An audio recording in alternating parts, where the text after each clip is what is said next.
আসসালামু আলাইকুম ওয়া রাহমাতুল্লাহি ওয়া বারাকাতুহু।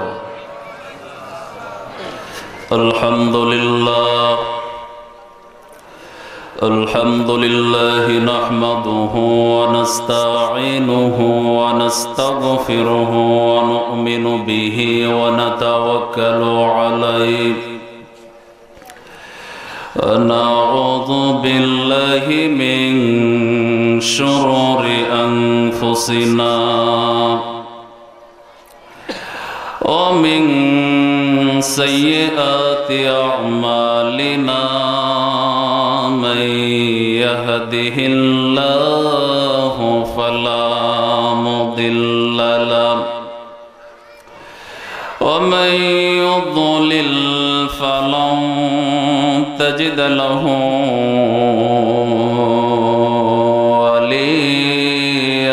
مرشدا ونشهد أن لا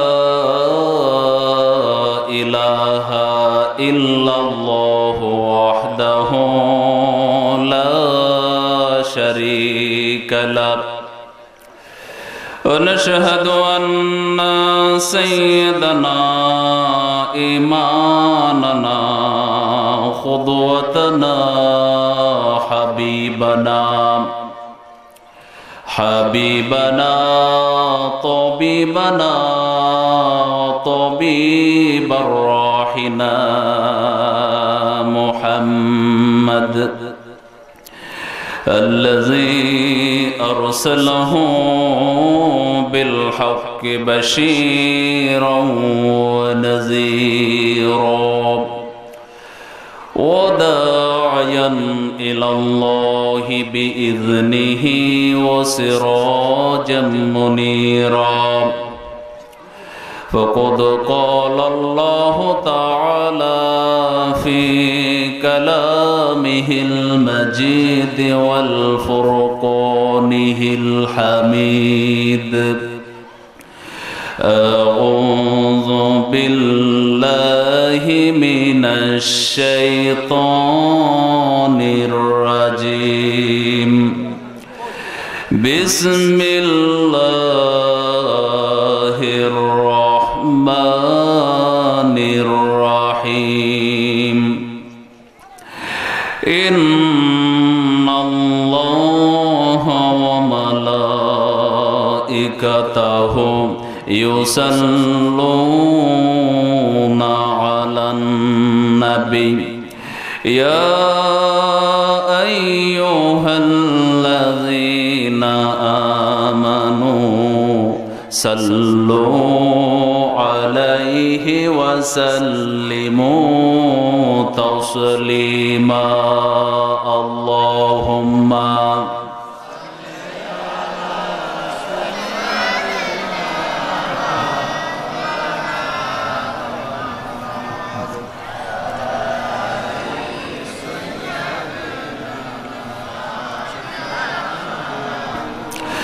তায়েফের কথা ভেবে কাঁদে শুধু নয়ন এমন দরদি পেতে কাঁদে মন খান আল্লাহুম্মা সাল্লি আলা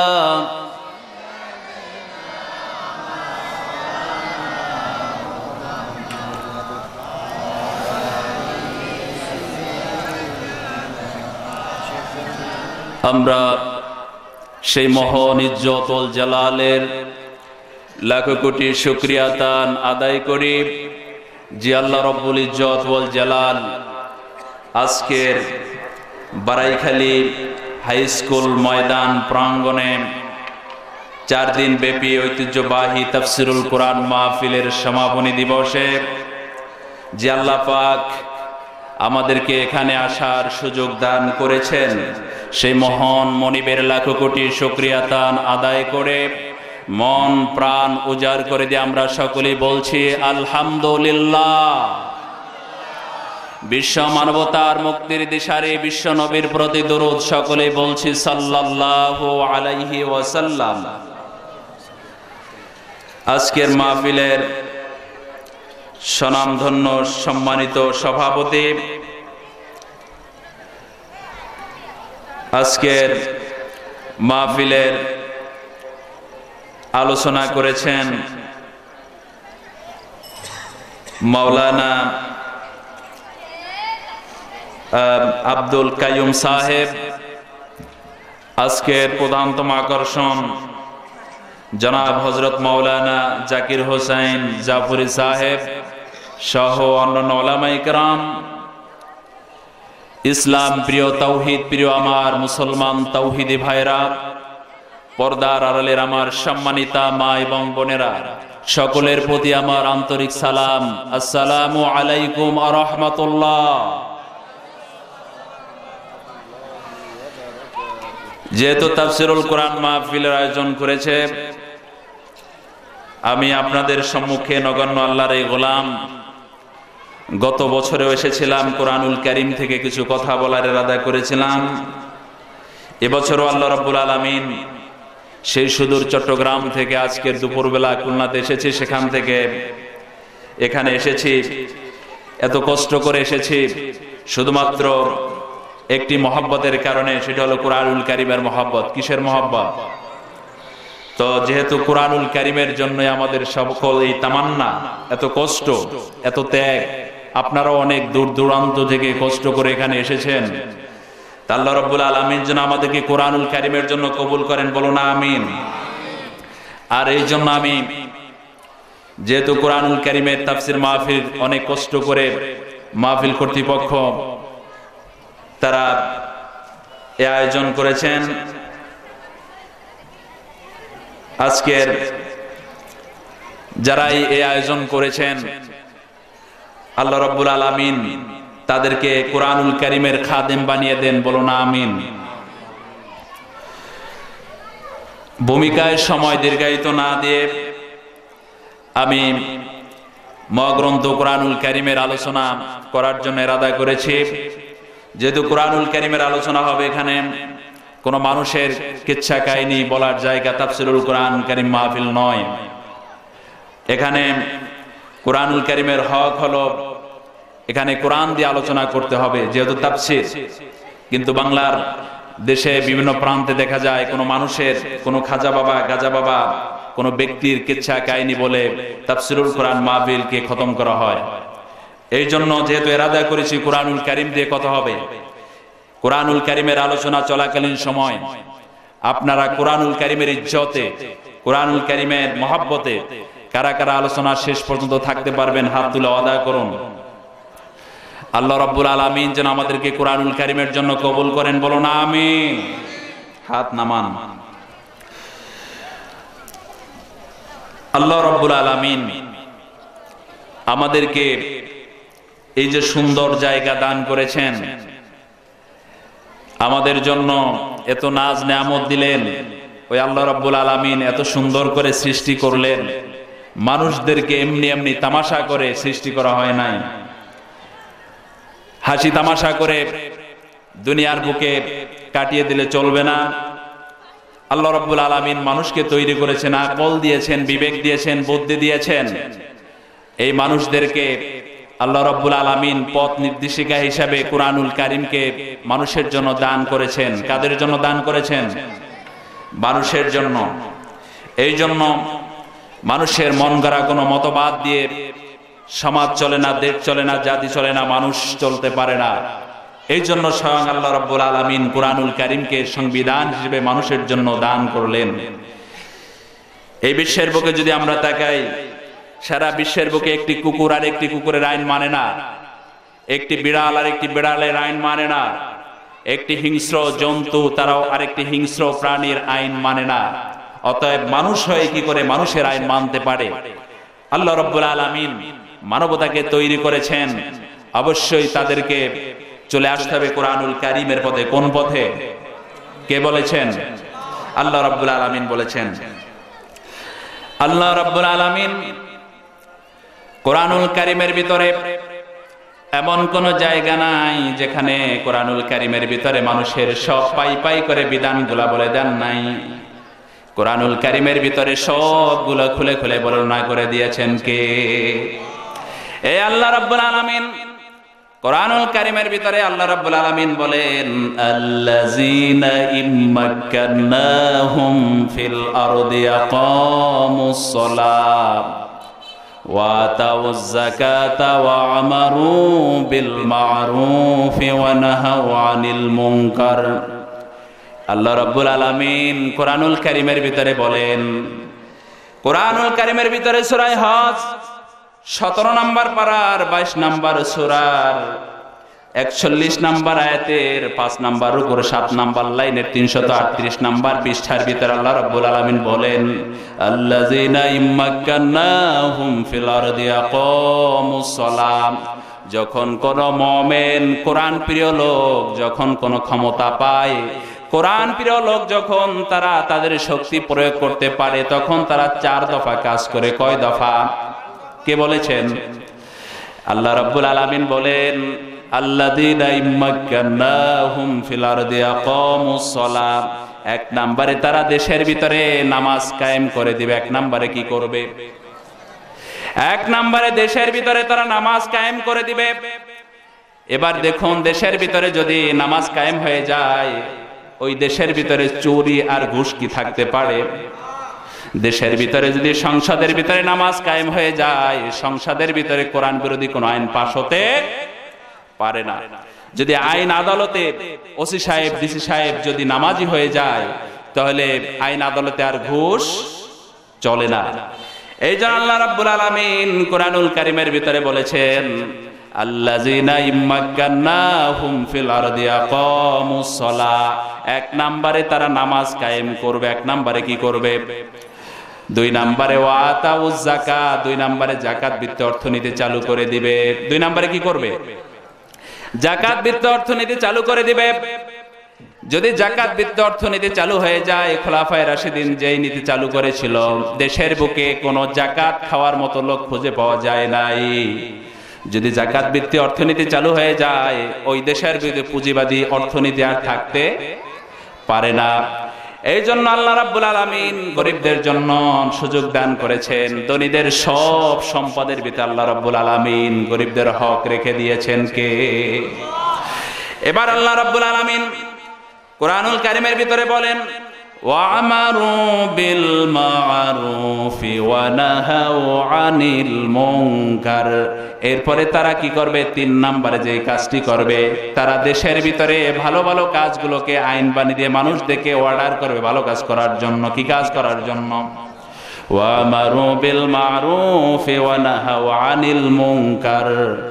আর তারা দেশের ভিতরে সকল প্রকারের অশ্লীলতা, দেশের ভিতরে সকল প্রকারের চুরি ঘুষ দুর্নীতি সবগুলোকে তারা বন্ধ করে দিবে।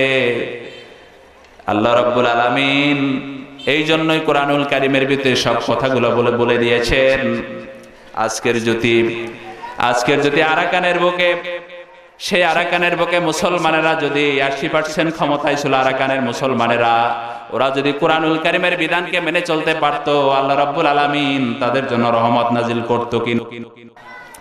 আজকের আমার আরাকানদের উপরে যে অকথ্য ভাষায় নির্যাতন চালানো হচ্ছে, আমি মিডিয়ার মাধ্যমে আরাকানিদের উপর নির্যাতনের দৃশ্যগুলো দেখার ইরাদা করেছিলাম, কিন্তু মিডিয়ার পাতায় সত্যিকার অর্থে আরাকানি ভাইদের উপরে যে অকথ্য ভাষায় নির্যাতন চালানো হচ্ছে, সেই নির্যাতনের সঠিক দৃশ্য তাদেরকে দেখানো হয় না। আজকের আমার আরাকান মুসলমানদের উপরে অকথ্য ভাষায় তাদেরকে নির্যাতন চালানো হচ্ছে। সেখানের মুসলমানদের ঘর বাড়িকে হাজার হাজার ঘর বাড়ি জ্বালিয়ে পুড়িয়ে দেওয়া হয়েছে। সেখানের মানুষের মসজিদগুলোকে জ্বালিয়ে পুড়িয়ে দেওয়া হয়েছে। সেখানের মাদ্রাসাগুলোকে জ্বালিয়ে পুড়িয়ে দেওয়া হয়েছে। সেখানের মানুষেরা যখন জীবনে বাঁচার জন্য ছুটতেছে, এদিকে সেদিকে দৌড়াচ্ছে, তখন পাখির মতো গুলি করে করে তাদেরকে হত্যা করা হচ্ছে।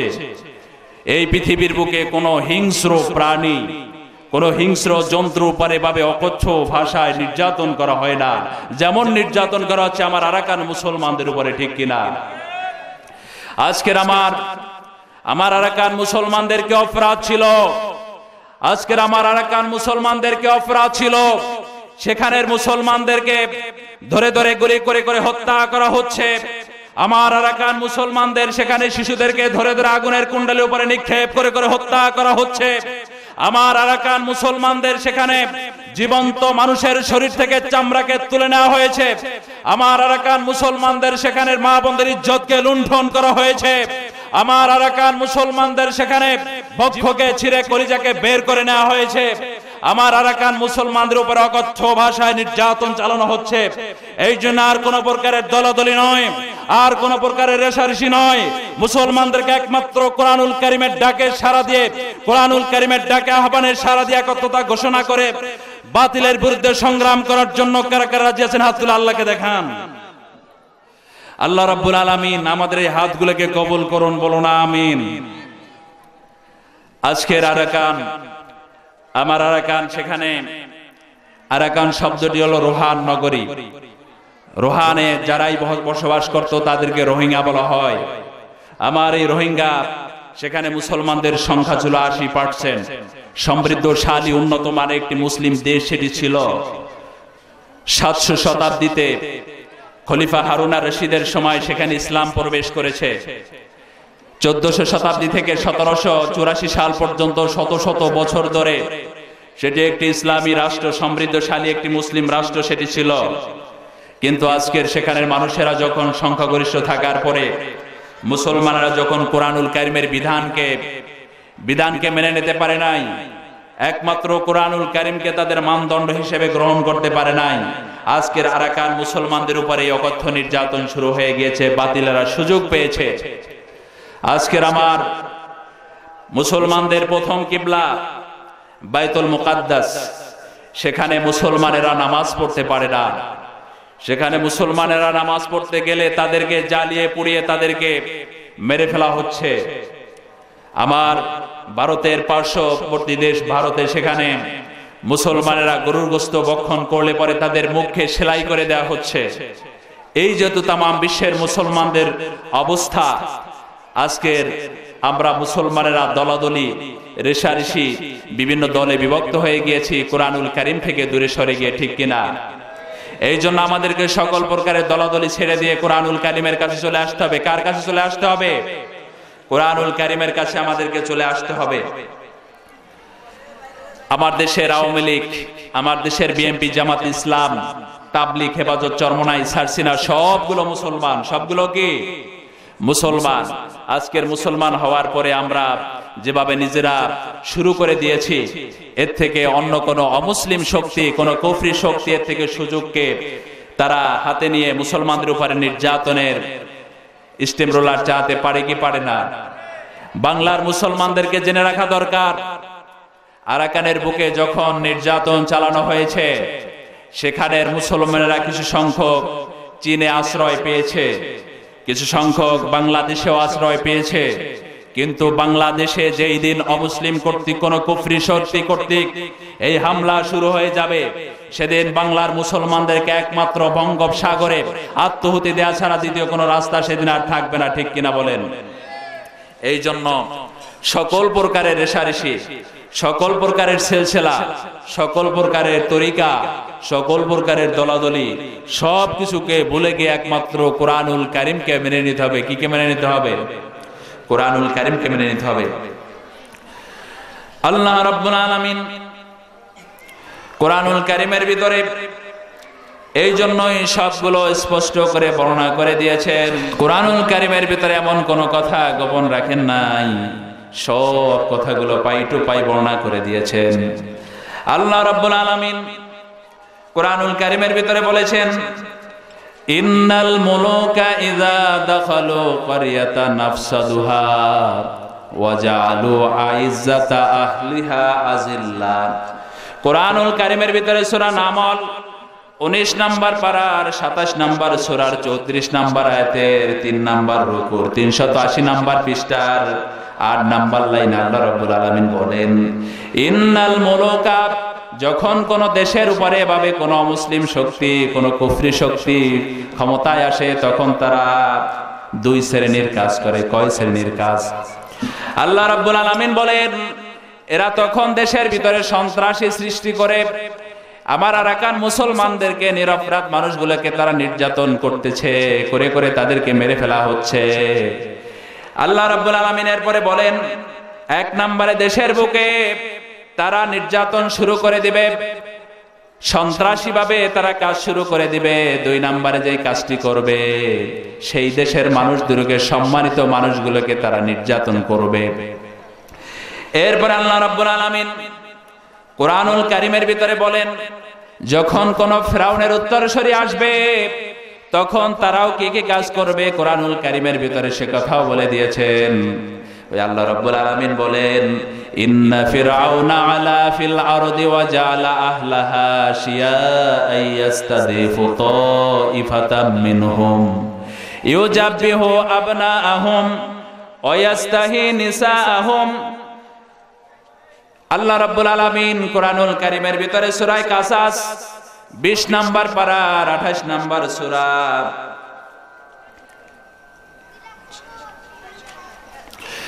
আল্লাহ রাব্বুল আলামিন কোরআনুল কারীমের ভিতরে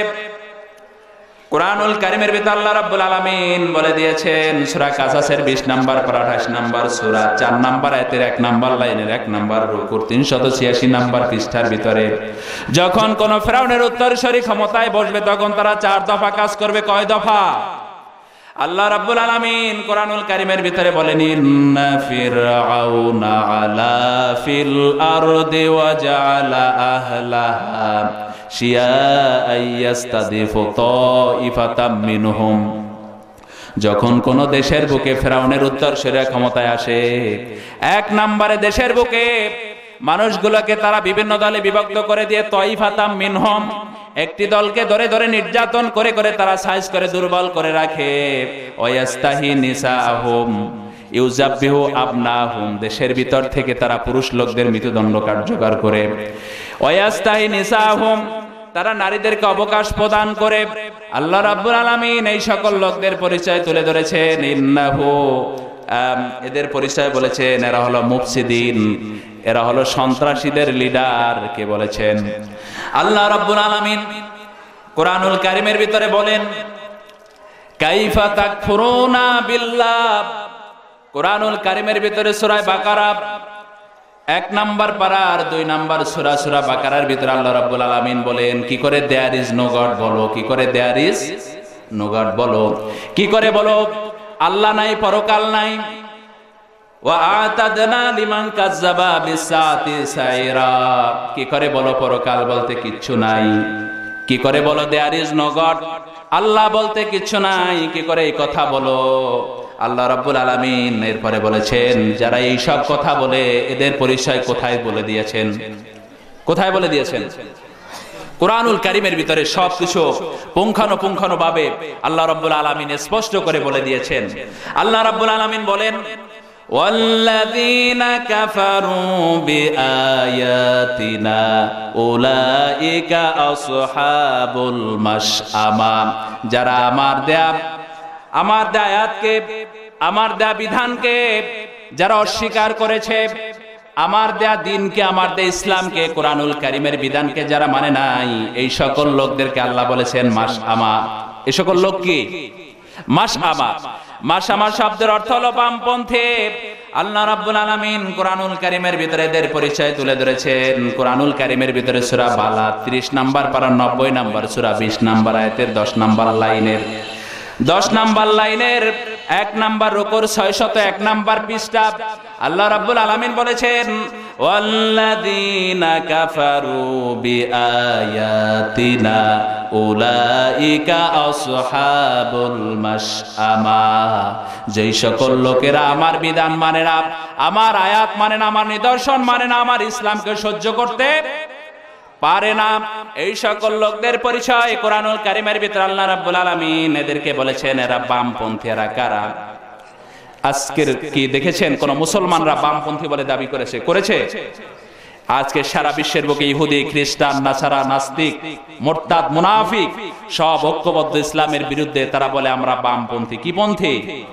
বামপন্থী। এ কথা আল্লাহ রাব্বুল আলামিন কোরআনুল কারীমের ভিতরে বলে দিয়েছেন। কোথায় বলেছেন?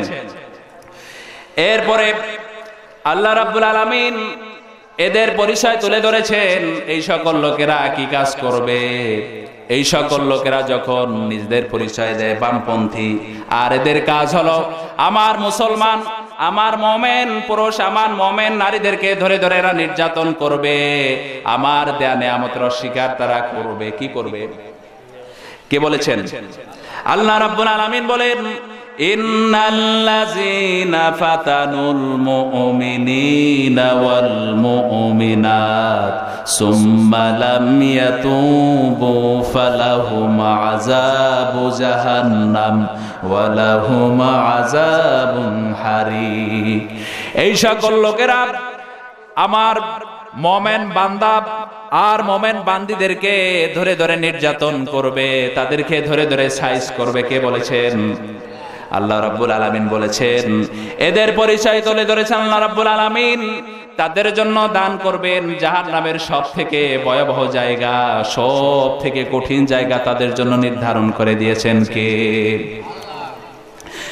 এরপরে আল্লাহ রাব্বুল আলামিন কোরআনুল কারীমের ভিতরে আল্লাহ রাব্বুল আলামিন বলেন, এই সকল লোকদেরকে তোমরা নেতা হিসেবে মেনে নিও না। আল্লাহ রাব্বুল আলামিন সব কিছু খুলে খুলে বলে দিয়েছেন।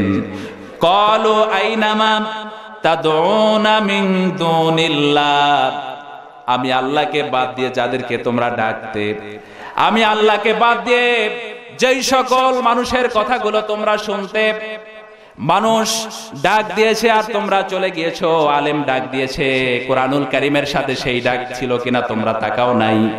যেই সকল মানুষেরা তোমাদেরকে ডাক দিয়েছিল, পীর সাহেব ডাক দিয়েছিল, পীরের বাড়িতে তোমরা সব কিছু নিয়ে হাজির হয়েছিলে, কিন্তু পীর সাহেবের কথা কোরআন মাফিক ছিল কিনা যাচাই করো নাই। নেতা ডাক দিয়েছিল, নেতার কাতারে তোমরা চলে গিয়েছিলে, কিন্তু নেতা সাহেবের কথাগুলো কোরআন মাফিক ছিল কিনা তাকাও নাই।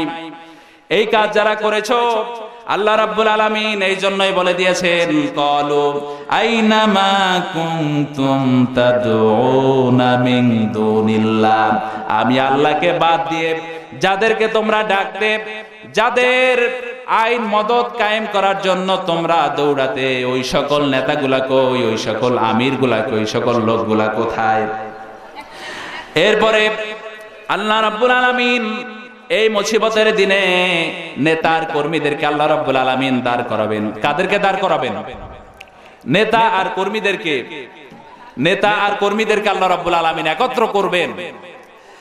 আল্লাহ রাব্বুল আলামিন এই সকল নেতা, এই সকল কর্মী, তাদের কথাগুলো কেমন হবে কথাও কোরআনুল কারীমের ভিতর আল্লাহ রাব্বুল আলামিন বলে দিয়েছেন।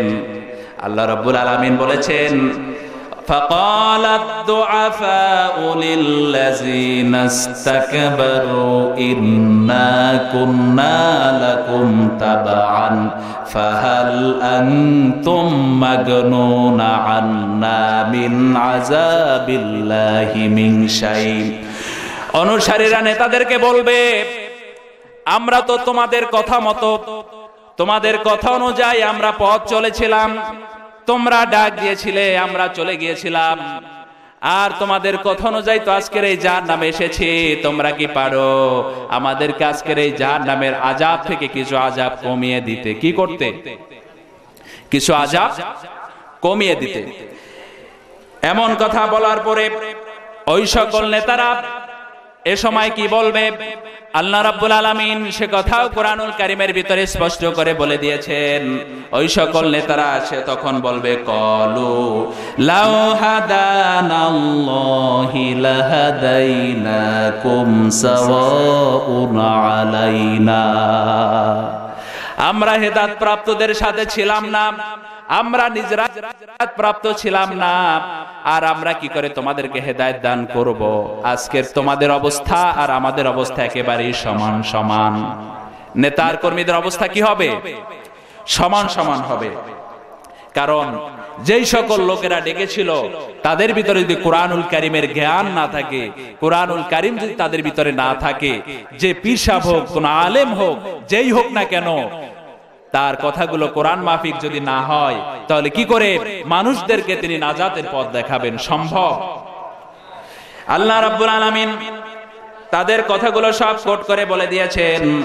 وقال الذين كفروا لن نؤمن بهذا القرآن ওই সকল অনুসারীরা নেতাদেরকে বলবে, আমরা যদি তোমাদেরকে অনুসরণ না করতাম, তোমরা যদি আমাদেরকে না ডাকতে, মানুষের তৈরি করা মতবাদের দিকে যদি আমাদেরকে না দেখাতে, মানুষের মগজ নিশ্চিত বাণীর দিকে যদি আমাদেরকে না ডাকতে, আমরা তো তাহলে মুমিনদের কোরআনুল কারীমের বিধানের দিকে চলে যেতাম, কোরআনুল কারীমের দিকে তো আমরা চলে যেতাম। তোমাদের কারণেই তো আমাদেরকে আজকের এই দুর্ভোগ হয়েছে, তোমাদের কারণে আজকের আমাদের এই অপমানিত লাঞ্ছিত জাহান্নামে যেতে হচ্ছে। কাদের কারণে? ওই সকল লোকদের কারণে। এরপরে ওদের জবাবে ওরা কি বলবে কথা কোরআনুল কারীমের ভিতরে আল্লাহ রাব্বুল আলামিন সবগুলো বলে দিয়েছেন।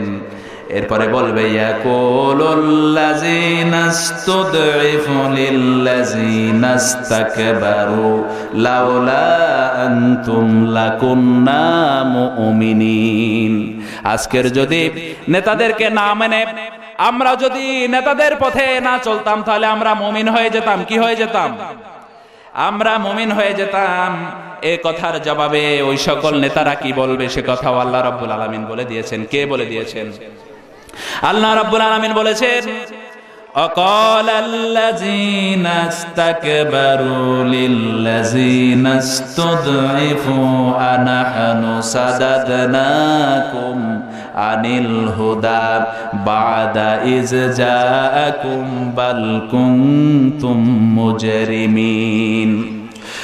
ওই সকল নেতারা বলবে, আমরা যখন তোমাদেরকে ডেকেছিলাম, আমরা যখন মানুষের তৈরি করা মতবাদের দিকে তোমাদেরকে ডেকেছিলাম, এমন সময় তোমাদেরকে তাওহীদবাদী লোকেরাও তো ডেকেছিল, আনিল হুদা হেদায়েত প্রাপ্ত লোকেরাও তো তোমাদের কাছে এসেছিল, তারাও তো তোমাদেরকে ডেকেছে।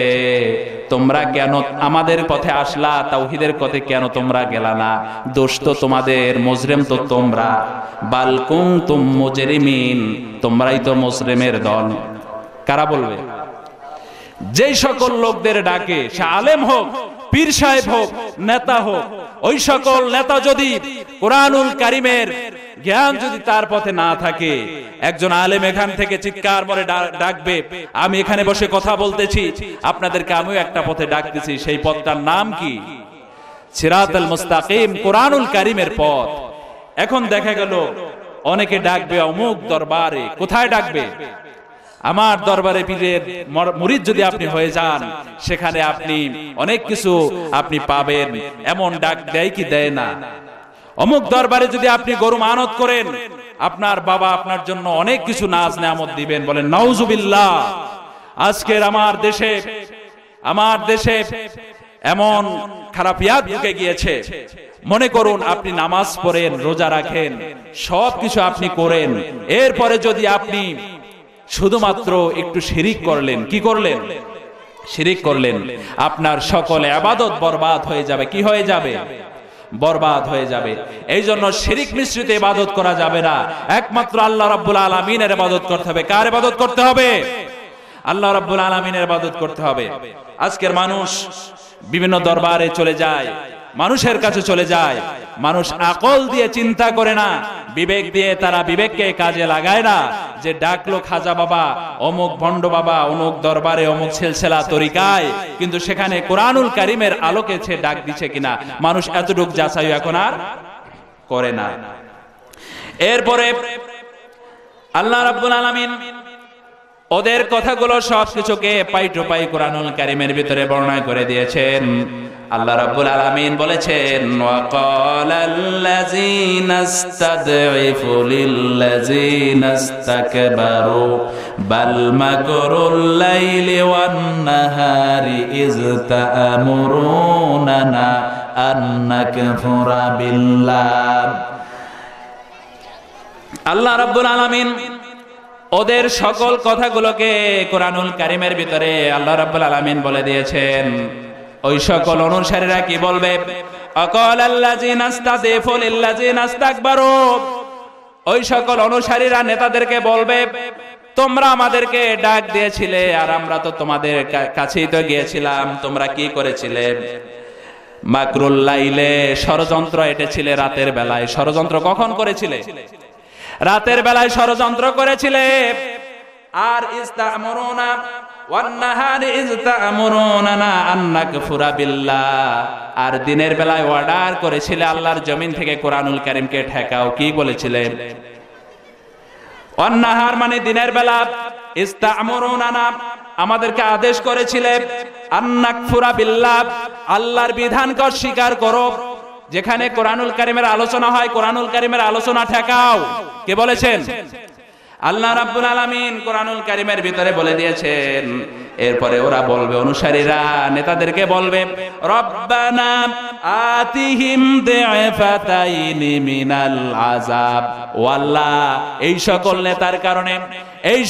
নেতার কারণে আমাদেরকে জাহান্নামের ভিতরে আসতে হয়েছে। রব্বুল আলামিন, এই সকল নেতাগুলোকে আপনি ডাবল শাস্তির ব্যবস্থা করুন। কি শাস্তি? এদেরকে আপনি ডাবল শাস্তির ব্যবস্থা করে দিন। কারণ এই সকল লোকেরাই তো আমাদেরকে ডেকে ডেকে কোরআনুল কারীম থেকে দূরে সরিয়েছে। কোথা থেকে দূরে সরিয়েছে? কোরআনুল কারীম থেকে আমাদেরকে দূরে সরিয়ে দিয়েছে এই সকল লোক।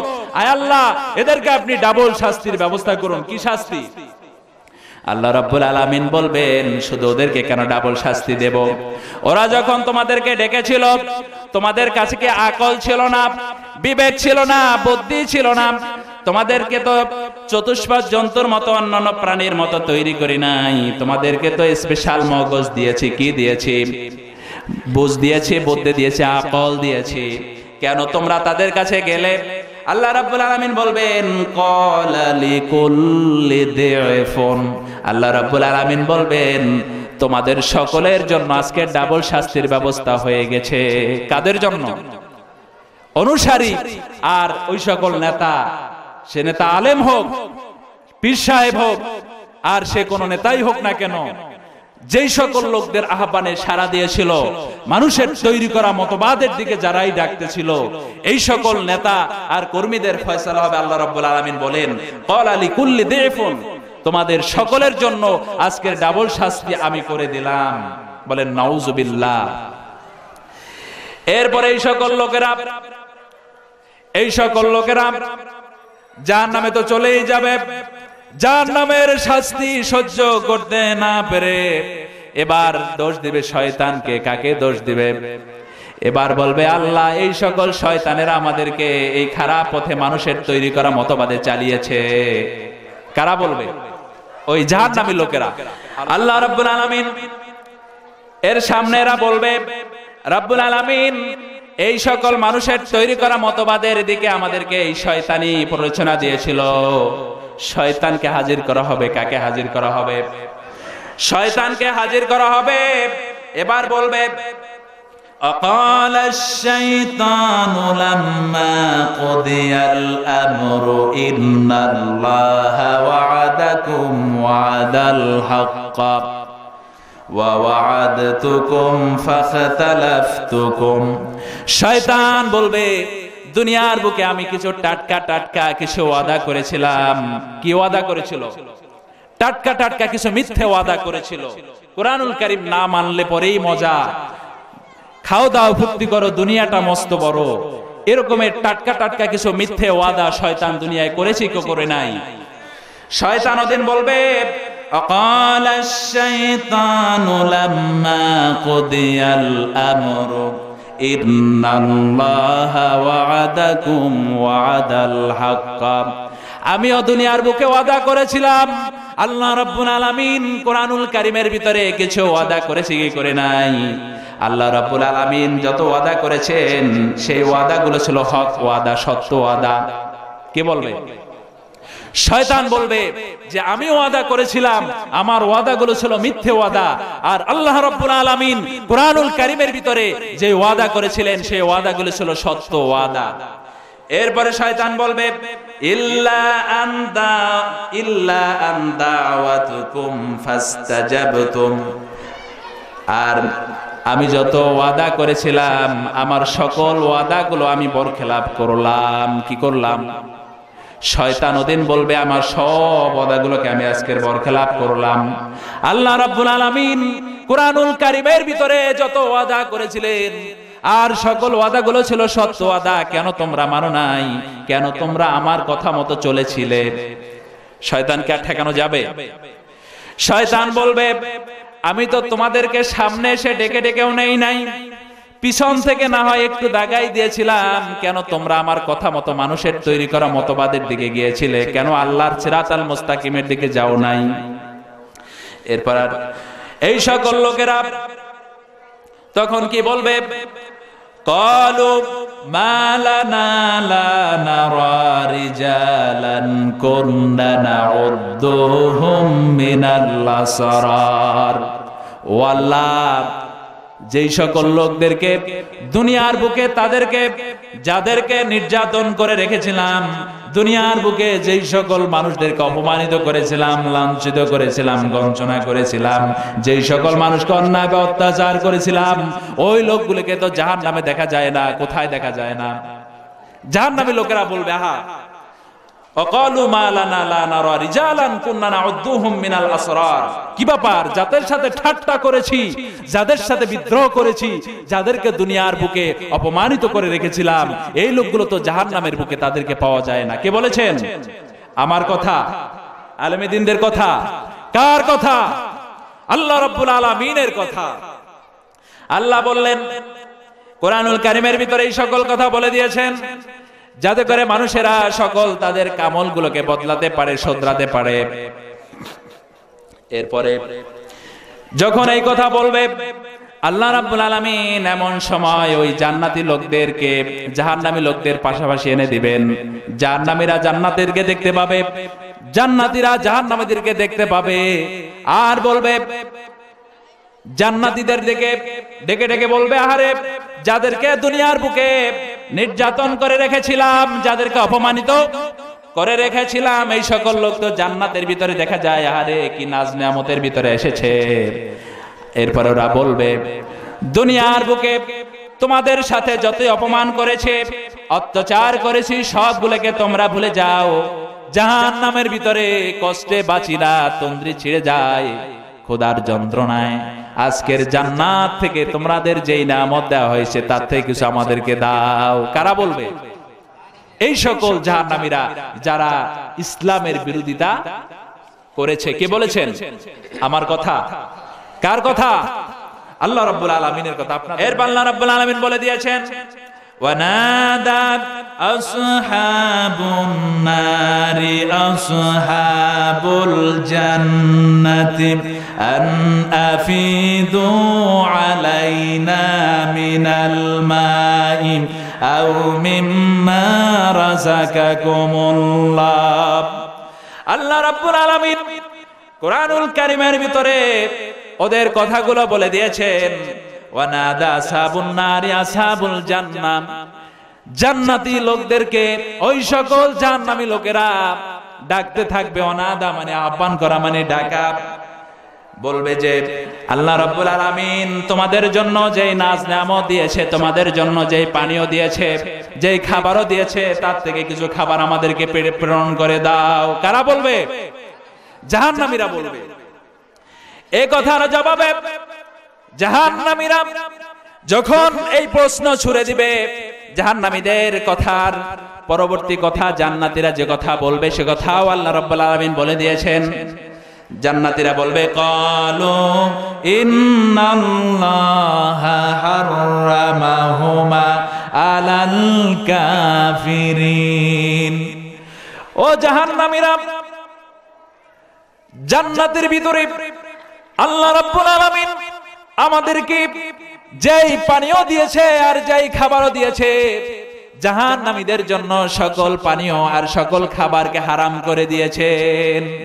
কি করে দিয়েছেন? জাহান্নামীদের জন্য এই সকল খাবার আর এই সকল পানি সবগুলোকে হারাম করে দিয়েছেন। এরপর আল্লাহ রাব্বুল আলামিন ওদের ব্যাপারে কি বলেছেন কোরআনুল কারীমের ভিতরে? আল্লাহ রাব্বুল আলামিন কোরআনুল কারীমের ভিতরে বলেন, কুল্লামা উলকিয়া ফিহা ফাউজুন। ফাউজুন শব্দের অর্থ হলো দল। ফাউজুন শব্দের অর্থ কি? উলকিয়া শব্দের অর্থ হলো নিক্ষেপ করা। উলকিয়া শব্দের অর্থ কি? তার মানে যারা ইসলামকে সহ্য করতে পারো নাই, সব দলবল জাহান্নামের ভিতরে নিক্ষেপ করবে। কে বলেছেন? কুল্লামা উলকিয়া ফিহা ফাউজুন সাআলাহুম খাজানাতুহা। জাহান্নামের পরিচালক জাহান্নামীদেরকে এমন শাস্তি দেয়া হবে, এই সকল শাস্তি দেখে জাহান্নামের পরিচালক ভয়ে কম্পন করতে থাকবে। কি করতে থাকবে? জাহান্নামের পরিচালক জাহান্নামীদের শাস্তি দেখে তিনি ডেকে ডেকে বলতে থাকবে, আল্লাহর বান্দারা কেন জাহান্নামের ভিতরে এলি, কেন গেলি না? আলাম ইয়াতিকুম নাজির, তোদের কাছে কি কোনো বিধি প্রদর্শনকারী যায় নাই? তোদের কাছে কি কোনো আলেম ওলামা যায় নাই? কোরআনুল কারীমের কথা কি শোনো নাই? মানুষের তৈরি করা মতবাদের দিকে কেন দৌড়ালি? আজকের কেন এই জাহান্নামের ভিতরে এলি? আর এই জাহান্নামের ভয়ঙ্কর এই জন্যই হবে, আল্লাহ রাব্বুল আলামিন জাহান্নামের ভিতরে সবথেকে ভয়ঙ্কর জায়গা ওদের জন্য রেখে দিয়েছেন যারা ইসলামকে সহ্য করতে পারে নাই। সালাহুম খাজানাতুহা আলাম ইয়াতিকুম নাজির। ওরা কি জবাব দিবে? ক্বালু বালা ক্বাদ জাআনা নাজির। ওই সকল লোকেরা বলবে, ক্বালু বালা, হ্যাঁ আমাদের কাছে বিধি প্রদর্শনকারী এসেছিল, আমাদের কাছে কোরআনুল কারীমের কথা নিয়ে এসেছিল। যেই সকল লোকেরা কোরআনুল কারীমের কথা নিয়ে আমাদের কাছে এসেছিল, ওই সকল লোকদের কথা তো শুনি নাই, তাদের কথাও মানিও নাই। কি করি নাই? এই দুনিয়ার বুকে কোরআনুল কারীমের ধারক বাহক এসেছে কি এসে নাই? সারা বিশ্বের বুকে কোরআনুল কারীম পৌঁছে দেওয়ার জন্য সারা বিশ্বের বুকে এমন মাপের আল্লাহর ওলি দুনিয়ার বুকে প্রেরণ করেছে কি করে নাই? সেই সকল লোকেরা যখন কোরআনুল কারীমের দিকে দাওয়াত দিত, এই সকল লোকেরা তাদের কথা শুনে নাই, বরং তাদের উপরে লাঞ্ছিত অপমানিত করেছে কি করে নাই? সালাহুম খাজানাতুহা আলাম ইয়াতিকুম নাজির। ক্বালু বালা ক্বাদ জাআনা নাজির। হ্যাঁ আমাদের কাছে এসেছিল, আলেম ওলামা এসেছিল। তখন ওরা কি বলবে? আল্লাহ রাব্বুল আলামিন সে কথাও কোরআনুল কারীমের ভিতরে বলে দিয়েছেন, কি দেন নাই? ওরা বলবে ফাকাযযাবনা ওয়া কুলনা মা নাযালাল্লাহু মিন শাইء। আমরা তখন বলেছিলাম এই সকল আলেম ওলামা নবী পয়গম্বর যেই কথা বলে আল্লাহ রাব্বুল আলামিন এমন কথা বলেন নাই। আল্লাহ রাব্বুল আলামিন এমন কথা ফাকাযযাবনা, আমরা অস্বীকার করেছিলাম। অকুলনা, এবং আমরা বলেছিলাম এই সকল লোকরা যা বলে কোরআনুল কারীমে এমন কথা আল্লাহ পাক বলেন নাই। এরপরে ওরা আফসোস করে আর বলবে ওয়াকালু লাউ কুন্না নাসমাউ আও নাকিলু মা কুন্না ফি আসহাবিস সাঈর। হায় আফসোস, যদি এই সকল লোকদের কথাগুলোকে মেনে নিতাম, এই সকল লোকদের কথা মতো যদি জীবন পরিচালনা করতাম, যদি মানুষের তৈরি করা সকল মতবাদ থেকে ফিরে এসে যদি কোরআনুল কারীমের বুকে চলে আসতাম, মানুষের তৈরি করা মতবাদের বুকে লাথি মেরে যদি একমাত্র কোরআনুল কারীমের দিকে চলে আসতাম, তাহলে আজকের এই জাহান্নামের পথে আমাদেরকে আসতে হতো না। এবার বলুন, তখনকার আফসোস করে কোনো লাভ হবে? আল্লাহ রাব্বুল আলামিন দুনিয়ার বুকে সকল মানুষকে তৈরি করেছেন একমাত্র আল্লাহর বিধান মানার জন্য। আল্লাহ রাব্বুল আলামিন মুসলমানদের মধ্য থেকে একজনকে বাছাই করেছেন জাতির পিতা হিসেবে। কাকে? মিল্লাতা আবিকুম ইব্রাহিম। ইব্রাহিমকে বাছাই করলেন জাতির পিতা হিসাবে। এবার ইব্রাহিম আলাইহিস সালামকে আল্লাহ রাব্বুল আলামিন পরীক্ষা নিয়েছেন কি নেন নাই? আজকের মানুষ কেই জানে মনে করে একটু কষ্ট আসলে পড়ে মানুষ মনে করে মনে হয় ইসলাম থেকে দূরে সরে গিয়েছে বিদায় তার উপরে গজব পড়েছে। বলুন নাউজুবিল্লাহ। ইব্রাহিম আলাইহিস সালামকে কষ্ট করতে হয়েছে কি হয় নাই? ইব্রাহিম আলাইহিস সালাম আল্লাহ রাব্বুল আলামিন দ্বীনের জন্য বাছাই করলেন। কাকে বাছাই করলেন? পরীক্ষা করার জন্য ইরাদা করলেন। নমরুদ যখন অগ্নিশিখার ভিতরে ইব্রাহিম আলাইহিস সালামকে প্রেরণ করে দিলেন, তাওহীদের দাওয়াত দেওয়ার কারণে নমরুদ নষ্ট শক্তি সহ্য করতে পারে নাই। এবার ইব্রাহিমকে আগুনের শিখার ভিতরে ফেলে দেওয়া হলো। এবার আসমানের ফেরেশতা চলে এসেছে। ইব্রাহিম তোমার নমরুদের সমস্ত আগুনকে আমি নির্বাপিত করে দিতে পারি। এবার ইব্রাহিম বললেন, আমি কোন অন্ধ আল্লাহর ইবাদত করি না। কার ইবাদত করি না? অন্ধ আল্লাহর ইবাদত করি না। যে আল্লাহর ইবাদত করি ওই আল্লাহ রাব্বুল আলামিন আমার জন্য যথেষ্ট। ইয়া নারু কুনি বারদাও সালামুন আলা ইব্রাহিম, আয়াত নাজিল হয়ে গেল। আগুন ইব্রাহিমের জন্য শান্তিদায়ক হয়েছে কি হয় নাই? ইব্রাহিম আলাইহিস সালাম 80 বছর বয়সে পদার্পণ করলেন। কত বছর বয়সে? 80 বছর বয়সে ইব্রাহিম যখন পদার্পণ করলেন, এবার আল্লাহ রাব্বুল আলামিনের কাছে ইব্রাহিম বললেন, রব্বুল আলামিন, আমার এই বৃদ্ধ বয়স হয়ে গিয়েছে, আমার তো কোনো সন্তান নেই। ভবিষ্যতে যদি আমার কোনো বংশধর না থাকে, আমার তো বংশধর থাকবে না। আল্লাহ রাব্বুল আলামিন ইব্রাহিম আলাইহিস সালামের দোয়াকে কবুল করেছেন। কি করেছেন? এবার ইব্রাহিম আলাইহিস সালামকে আল্লাহ রাব্বুল আলামিন একটি পুত্র সন্তান দান করলেন। কি দান করলেন? সেই সন্তানের নাম হলো ইসমাইল আলাইহিস সালাম। ইসমাইল আলাইহিস সালাম। এবার আল্লাহ রাব্বুল আলামিন ইব্রাহিম কি আরেকটি পরীক্ষা নেয়ার জন্য আল্লাহ রাব্বুল আলামিন ইরাদা করলেন। কি করলেন? পরীক্ষা নেয়ার জন্য ইরাদা করলেন। আল্লাহ রাব্বুল আলামিন যাকেই বেশি মহব্বত করেন তাকে আল্লাহ পাক বেশি বেশি পরীক্ষা নেন কি নেন না? বিশ্ব নবীকে পরীক্ষা নিয়েছেন কি নেন নাই? ইউসুফ আলাইহিস সালামকে জেল খাটতে হয়েছে কি হয় নাই? বিশ্ব নবীকে 2.5 বছরের উপরে জেল খাটতে হয়েছে কি হয় নাই? ইব্রাহিমকে আগুনের কূপে নিক্ষেপ হয়েছে কি হয় নাই? এবার ইব্রাহিম আলাইহিস সালাম আল্লাহ রাব্বুল আলামিন আবার পরীক্ষা নেয়ার জন্য আল্লাহ রাব্বুল আলামিন ইরাদা করলেন। কি করলেন? পরীক্ষা নেয়ার জন্য ইরাদা করলেন। আল্লাহ রাব্বুল আলামিন ইব্রাহিম আলাইহিস সালামের ব্যাপারে তিনি অর্ডার করলেন ইসমাইলকে মরুদ্যানে রেখে আসার জন্য। কোথায় রেখে আসার জন্য? মরুদ্যানের ভিতরে রেখে আসার জন্য আল্লাহ রাব্বুল আলামিন অর্ডার করলেন। ইব্রাহিম আলাইহিস সালাম, পশু নাই, প্রাণী নেই, গাছ নেই, পালা নেই, এমন একটা জায়গার ভিতরে ইব্রাহিম আলাইহিস সালাম ইসমাইলকে রেখে আসার জন্য বলা হলো।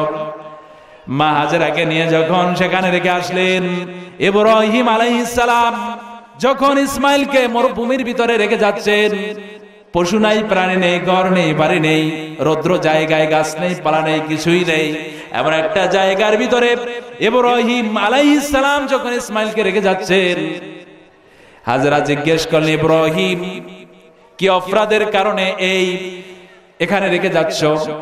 ইব্রাহিম, কি অপরাধের কারণে এই মরুভূমির ভিতরে আমাদেরকে এখানে রেখে যাচ্ছ কেন? ইব্রাহিম বৃদ্ধকালের সন্তানকে রেখে যাচ্ছেন, বাক শক্তি বেরোচ্ছে না, আকাশের দিকে আঙ্গুল উঁচু করে দিলেন। এবার হাজেরা বললেন, ইব্রাহিম, নিশ্চিন্ত মনে বাড়ি চলে যাও, যে আল্লাহ রাব্বুল আলামিন অর্ডার করেছেন ওই আল্লাহ রাব্বুল আলামিন এই মরুভূমির ভিতরে আমাকে খাবারে আর পানিতে আল্লাহ পাক মারবে না। কি করবে না? যে আল্লাহ পাক অর্ডার করেছেন এখানে রেখে যাওয়ার জন্য, ওই আল্লাহ রাব্বুল আলামিন খাবারে আর পানিতে এখানে মারবে না। এবার ইব্রাহিম চলে গেলেন। ইব্রাহিম যখন চলে গেলেন, ইসমাইল আলাইহিস সালাম এর কাছে 3 দিনের খাবার দিয়েছিলেন। 3 দিন পরে খাবার ফুরিয়ে গিয়েছে, পানিও ফুরিয়ে গিয়েছে। এবার ইব্রাহিম আলাইহিস সালাম তিনি তো চলে গেলেন, মা হাজেরার দুধের বোঁটাও ফুরিয়ে গিয়েছে। মরুভূমির ভিতরে পানির যন্ত্রণায়, পানির পিপাসায় কণ্ঠ শুকিয়ে যায়, কুচি কণ্ঠ ইসমাইল আলাইহিস সালামের। মা হাজেরা পানির জন্য দৌড়াদৌড়ি করলেন, ছোটাছুটি করলেন।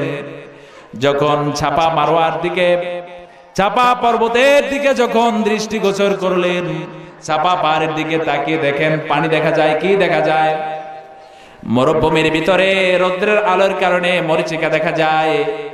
এবার মা হাজেরা যখন সেখানে দৌড় দিলেন, গিয়ে দেখেন সেখানে পানি আর পাওয়া গেল না।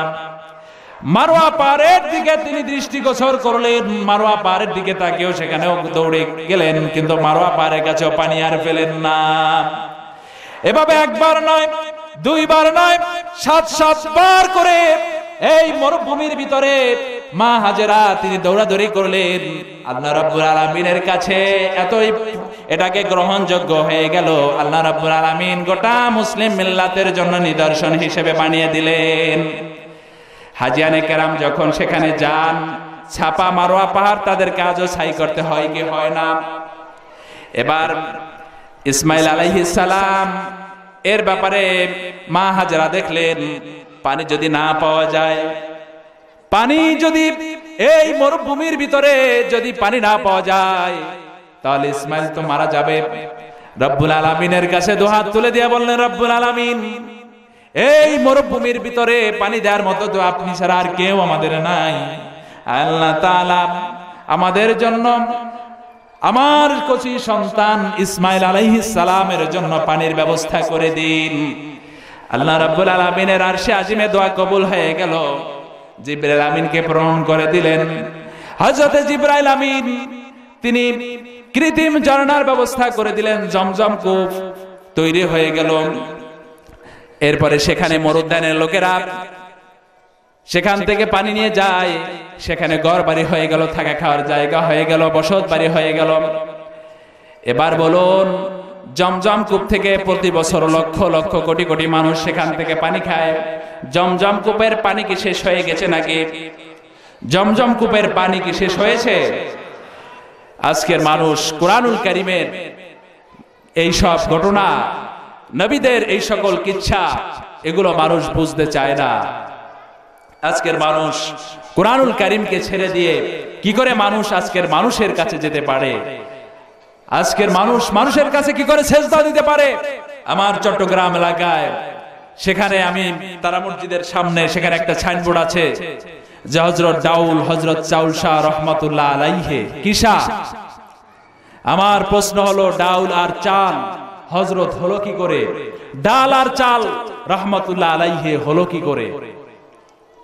কিছু দূর আগেই 12 আউলিয়ার মাজার। কিসের মাজার?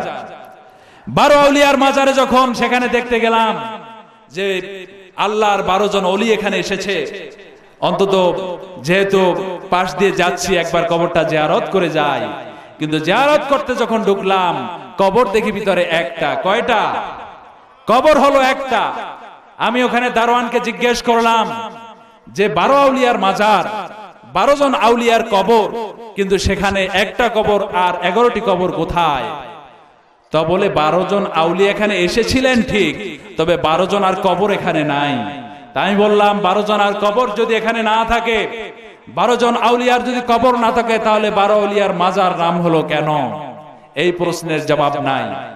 পাশেই কিছু মাজারের পাশে কিছু গাছ দেখতে পেলাম, ওই গাছের শিকড় পর্যন্ত ফাঁকা নাই, গাছে ইট খোয়া পাথর ঝোলানো, আর সমস্ত গাছে আপনার লাল সুতা গিটানো। আমি জিজ্ঞেস করলাম যে লাল সুতা গিটানো কেন, আর এই সকল পাথর এগুলো কেন ঝোলানো হয়েছে? ওরা বলল যে এখানে মানুষের পেটে বাচ্চা আসবে বলে তারা বিশ্বাস করে এখানে পাথর ঝুলিয়ে যায়। আবার এই সকল লাল সুতার এখানে গিটিয়ে যায় তার নেক আশা পূরণ হবে বলে। এবার আপনারা আমাকে বলুন, নেক আশা পূরণ করার মালিক কে? কিন্তু সে আল্লাহ রাব্বুল আলামিনের কাছে না আছে। মানুষ আজকের খাজা বাবা ভণ্ড বাবাদের কাছে আজকের দাবিত হচ্ছে কি হচ্ছে না? আজকের আমার দেশের বুকে বিশ্ব নবীর শানে দুরূদ পাঠানোর পরে এরপরে মেজো ভাইজান সেজো ভাইজান তাদের কদমে দুরূদ পাঠানো হয় কি হয় না? তাদের কদমে সালাম প্রেরণ করা হয় কি হয় না? কিন্তু সেই মেজো ভাইজান আর সেজো ভাইজান তিনি যে গাঁজাখোর, সিগারেটখোর, মুখে গাড়ি একটাও নাই, সেদিকে তাকানো হচ্ছে না। রাসূলের পরেই তার কদমে সালাম প্রেরণ করা হয় কি হয় না? এই ধরনের কাজ সবগুলো শিরক। এরা কি? এগুলো কি? যত প্রকারের নামাজ পড়ুন, ইবাদত করুন না কেন, কোন ইবাদত কাজে লাগবে না যদি শিরক মিশ্রিত ইবাদত থাকে। শিরকের একটা যদি অংশ যদি আপনার ইবাদতের ভিতরে ঢুকে যায়, তাহলে আপনার ওই ইবাদত কবুল হবে না। সারা রাত দাঁড়িয়ে দাঁড়িয়ে তাহাজ্জুদের নামাজ পড়লেন, সারাটা রাত কষ্ট করলেন, সারাটা জীবন ইবাদত করলেন, কিন্তু সাথে শিরক মিশ্রিত ইবাদত আছে যে অমুক পীর সাহেব, অমুক আলেম, অমুক নেতা, অমুক খাজা বাবা অমুকে দিতে পারে। এমন আস্থা যদি কারো কলিজায় থাকে, এই বিশ্বাস যদি থাকে, আপনার সারা জীবনের সমস্ত ইবাদত বরবাদ হয়ে যাবে। কে বলেছেন? আল্লাহ পাক বলে দিয়েছেন। এরপরে 12 আউলিয়ার মাজার, সেখানে করুণ দৃশ্য। আমি আমার বিশ্ববিদ্যালয় থেকে ভিতরে আমার ফ্রেন্ড নূর মোহাম্মদ সহ আমি সেখানে গিয়েছিলাম পাহাড়ের ভিতরে ঘুরতে। গহীন পাহাড়ের ভিতরে সেখানে দেখলাম যে বিশাল এক মাজার। আমার মনের প্রশ্ন হলো, আজরাইল জান কবজ করার জন্য জায়গা আর খুঁজে পায় নাই, এই পাহাড়ের গহীন জঙ্গলের ভিতরে এসে জান কবজ করতে হলো। এই প্রশ্নের অ্যানসার খুঁজতে রইলাম। কিছুক্ষণের মধ্যে অ্যানসার হাতে চলে এসেছে। এই মাজারের পাশে একটি মসজিদ আছে, কিন্তু সেই মসজিদের ভিতরে 4-5 বছরের ভিতরে কেউ ঢুকেছে বলে আমার মনে হচ্ছে না। সেখানে একটি ঘর আছে, ঘরের ভিতরে অন্তত 25 জন লোক হবে, আর সেই 25 জন লোক সেখানে গান গাচ্ছে। প্রত্যেকের হাতে গাজার কলকি, আর সেই গাজাগুলো ঢুকাচ্ছে কলকির ভিতরে, আর সুখ টান মারছে, মারে পাতের গান গাচ্ছে। মদিনা যাব কেমনে মদিনা। কোথায় যাবে? গাজা খেয়ে খেয়ে ঠোঁট, মুখ, চোখ লাল করে ফেলেছে, ঠোঁট কালো করে ফেলেছে। এরপরে সে যাবে মদিনায়। এগুলো ইসলামের নামে বন্ডামি, এগুলো ইসলামের নামে প্রতারণা। এগুলোর থেকে মুসলমানদেরকে আজকে সরে আসতে হবে তাওহীদের পথে। কিসের পথে? তাওহীদের পথে। আজকের যদি আমরা মুসলমানরা এক হতে পারতাম, কুরআনুল কারীমের পথে যদি চলে আসতে পারতাম, কোন কাফের শক্তি, কোন কুফরি শক্তি মুসলমানদের উপর নির্যাতন চালানো তো দূরের কথা, মুসলমানদের প্রতি তাদের চোখ রাঙিয়ে তাকানোর সাহসও তারা পেত না। ঠিক কিনা বলেন? অতএব আমাদেরকে চলে আসতে হবে তাওহীদের পথে। যে কথা বলতেছিলাম, ইব্রাহিম আলাইহিস সালাম, এবার ইসমাইল আলাইহিস সালামের বয়স যখন 7 বছরে পদার্পণ করলো। কয় বছরে? ইসমাইল আলাইহিস সালামের বয়স যখন 7 বছরে পদার্পণ হলো, এবার আল্লাহ রাব্বুল আলামিন আরেকটা ইরাদা করলেন ইসমাইল আর ইব্রাহিমের আরেকটা পরীক্ষা নেয়ার জন্য। কি নেয়ার জন্য? আরেকটা ইরাদা করলেন পরীক্ষা নেয়ার জন্য। এটা হলো মনের কোরবানি। কিসের কোরবানি? চোখের কোরবানি, মনের কোরবানি। আল্লাহ রাব্বুল আলামিন চান নাই যে ইসমাইল আলাইহিস সালাম জবে হয়ে যাক। আল্লাহ রাব্বুল আলামিন চেয়েছেন ত্যাগ করার জন্য প্রস্তুত আছে কি নাই। কি চেয়েছেন আল্লাহ পাক? এবার আল্লাহ রাব্বুল আলামিন ইব্রাহিম আলাইহিস সালামকে অর্ডার করলেন কোরবানি করার জন্য। কি করার জন্য অর্ডার করলেন? ইব্রাহিম আলাইহিস সালাম যখন তিনি চলে আসলেন, আর তার ছেলে সন্তান 8 বছরের সন্তানকে বললেন, ইয়া বুনাইয়া ইন্নী আরা ফিল মানামি আন্নী আযবাহুক ফানজুর মাযা তারা। হে আমার কলিজার টুকরা সন্তান, রাতের বেলায় আমি আদিষ্ট হয়েছি, স্বপ্নের ভিতরে আমি যেন তোমাকে জবেহ করি। এবার সন্তান বলে দিলেন, ইয়া আবাতি ফাআল মা তুমারু সাতাজিদনি ইনশাআল্লাহু মিনাস সাবিরিন। হে আমার পিতা, আপনি রাতের বেলায় যে স্বপ্ন দেখেছেন আমাকে জবেহের ব্যাপারে, আপনি জবেহ কার্যকর করতে পারেন। আপনি আমাকে ধৈর্যশীলদের ভিতরে পাবেন। কোথায় পাবেন? ধৈর্যশীলদের ভিতরে আপনি আমাদেরকে পাবেন। এবার যখন ইসমাইল আলাইহিস সালাম আর ইব্রাহিম আলাইহিস সালাম কোরবানির জন্য যখন রাজি হয়ে গেল, এবার শয়তান পিছনে বসে দেখলো আল্লাহ রাব্বুল আলামিনের বিধান কায়েম হতে যাচ্ছে। কি কায়েম হতে? এবার শয়তান বাধা দেওয়ার জন্য চক্রান্ত ষড়যন্ত্র শুরু করে দিয়েছে। কি শুরু করে দিয়েছে? বিশ্বের বুকে যেখানে কোরআনুল কারীমের বিধান কায়েম হতে যায়, শয়তান সেখানে চক্রান্ত দেয় কি দেয় না? এবার ইসমাইল আলাইহিস সালামকে বলা হলো, তোমার পিতা তোমাকে কোথায় নিয়ে যায়? ইসমাইল আলাইহিস সালাম বললেন, বাবা আমাকে নিয়ে যাচ্ছে। শয়তান বলল, জবাহ দিতে নিয়ে যায়। এবার ইসমাইল বললেন, শুনেছো নাকি বাবা কখনো ছেলেকে জবাহ দেয়? শয়তান বলল, আল্লাহ অর্ডার করেছেন। ছোট্ট ইসমাইল বলেন, আল্লাহ রাব্বুল আলামিন যদি অর্ডার করেন, আমি এক ইসমাইল নয়, আমার মতো হাজার ইসমাইল আমি কোরবানি হওয়ার জন্য প্রস্তুত আছি। এবার ইব্রাহিম আলাইহিস সালাম তিনি যখন সামনে চলে গেলেন, বিনা প্রান্তরে যখন চলে গেলেন, আর ওখানে বসে শয়তানকে কঙ্কর নিক্ষেপ করলেন। আল্লাহ রাব্বুল আলামিন ওই কঙ্কর নিক্ষেপ করাকে এতটাই পছন্দ করেছেন, গোটা মুসলিম মিল্লাতের জন্য বিধান বানিয়ে দিয়েছেন। কি বানিয়ে দিয়েছেন? হাজিয়ানে কেরাম যারা যান, আজও ইসমাইল আলাইহিস সালাম, ইব্রাহিম আলাইহিস সালামের সেই মিনায় জামরায় পাথর কঙ্কর নিক্ষেপ করা তাদের জন্য বিধান। এরপরে যখন চলে গেলেন মিনা প্রান্তরে জবাহ দেওয়ার সময়, এবার ইসমাইল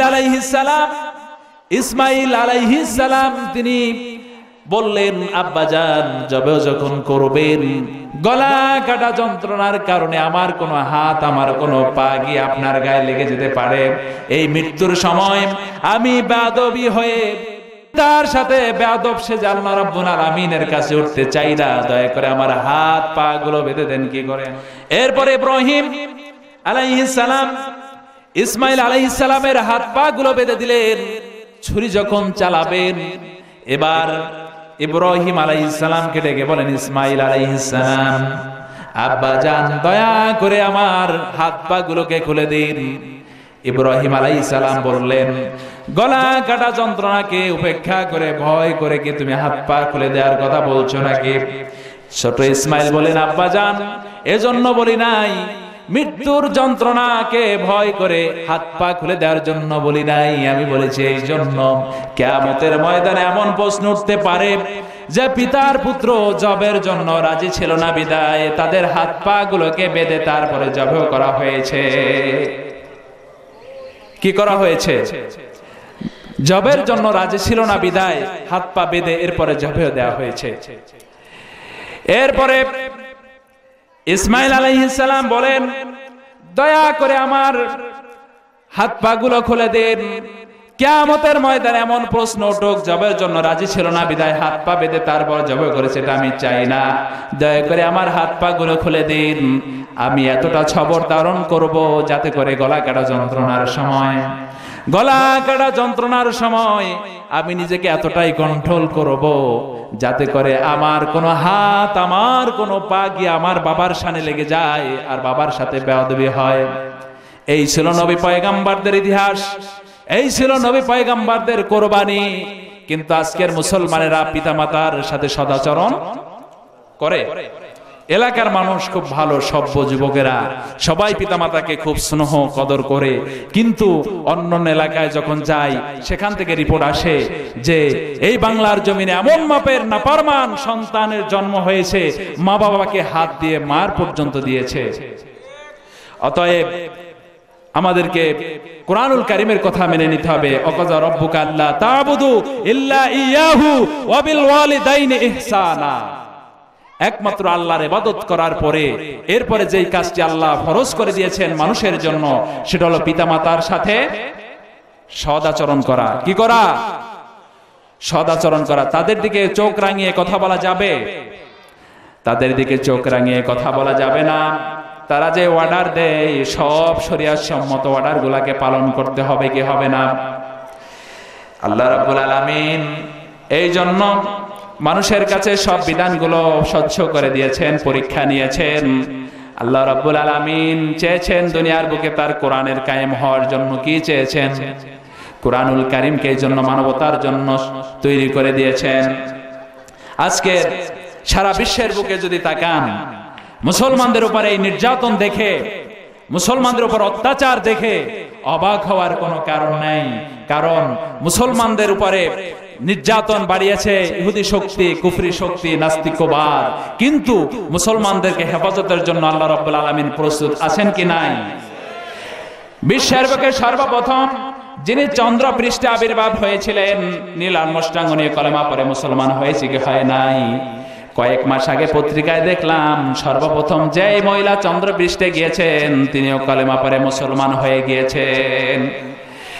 এবার রিপোর্টে এসেছে খ্রিস্টানদের তৈরি করা রিপোর্ট, আর মাত্র 50 বছরের ব্যবধানে মুসলমানদের সংখ্যা সব থেকে বেশি হচ্ছে, বৃদ্ধি পাচ্ছে। ইরাকের বুকে আমার 14 লক্ষের উপরে শিশুদেরকে হত্যা করলো যারা মুসলমানদেরকে শেষ করার জন্য। বসনিয়া, চেচনিয়া, ফিলিস্তিন, আফগান, বাংলাদেশ, কাশ্মীর, এরপরে আরাকান সহ সারা বিশ্বের বুকে কুফরি শক্তিগুলো ইসলামের বুকে নির্যাতন চালাচ্ছে। আর মুসলমানদের সংখ্যা কে বৃদ্ধি করে দিচ্ছেন? সর্বপ্রথম মুসলমানদের সংখ্যা বেশি হতে যাচ্ছে আর মাত্র 50 বছরের ব্যবধানে, যেটা পৃথিবীর ইতিহাসে কখনো হয় নাই যে মুসলমানদের সংখ্যা 200 কোটি ছাড়িয়ে যাবে। 200 কোটি আপ 200 কোটি, এরপর আরো 20 কোটি ছাড়িয়ে যাবে মুসলমানদের সংখ্যা। এজন্য আমাদেরকে চলে আসতে হবে তাওহীদের পথে। কোন পথে? আল্লাহ রাব্বুল আলামিন আল্লাহর হাবিব বিশ্বনবী জনাবে মুহাম্মদুর রাসূলুল্লাহ সাল্লাল্লাহু আলাইহি ওয়াসাল্লামকে তাওহীদের জন্য আল্লাহ পাক প্রেরণ করলেন। কিসের জন্য? তাওহীদের জন্য প্রেরণ করলেন। এই তাওহীদের জন্য প্রেরণ করলেন হযরত ইউসুফ আলাইহিস সালাম। কাকে? ইউসুফ আলাইহিস সালাম কি যে আল্লাহ রাব্বুল আলামিন তাওহীদের জন্য বাছাই করলেন। কেনানের গর্তের বুকে, কেনানের কূপের ভিতরে ইউসুফ আলাইহিস সালামকে আল্লাহ পাক যেখানে কূপের ভিতরে প্রেরণ করে ফেলে দেওয়া হলো, ওই কূপ ফেলানো হলো। অপরদিকে আল্লাহ রাব্বুল আলামিন চেয়েছিলেন ইউসুফকে মিশরের গভর্নর বানিয়ে দিয়ে মিশরের প্রেসিডেন্ট বানানোর জন্য। কে চেয়েছেন? আল্লাহ রাব্বুল আলামিন। এই জন্য ইব্রাহিম আলাইহিস সালামকে পরীক্ষা নিয়েছেন, কিনা নাই?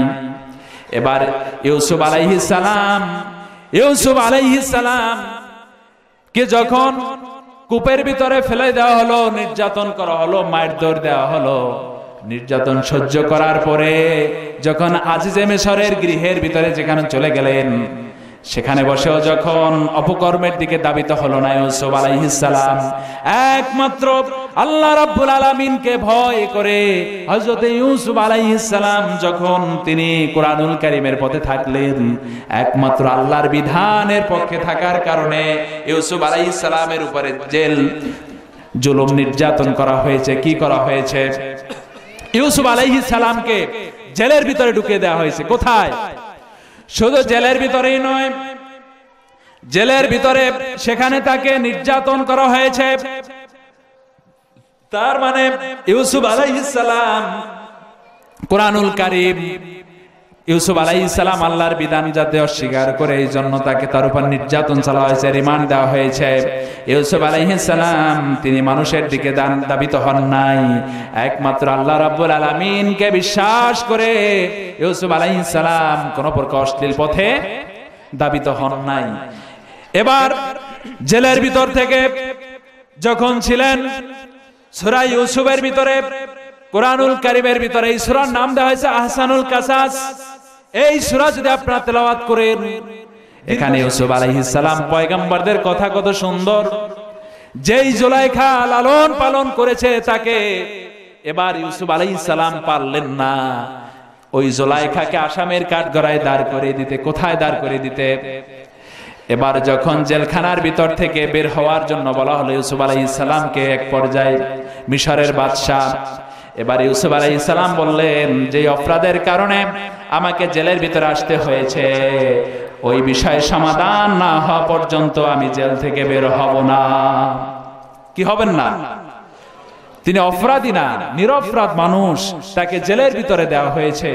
এবার যখন বাদশার কোন একটা কাজের স্বপ্নের তাবির বলার জন্য তাকে বের হওয়ার জন্য অর্ডার করা হলো, ইউসুফ আলাইহিস সালাম বললেন, এই জেলের ভিতরে যেই কাজের জন্য আমাকে ঢুকানো হয়েছে, যেই কেস দিয়ে ঢুকানো হয়েছে, এই কেসের ফয়সালা না হওয়া পর্যন্ত আমি জেল থেকে বের হব না।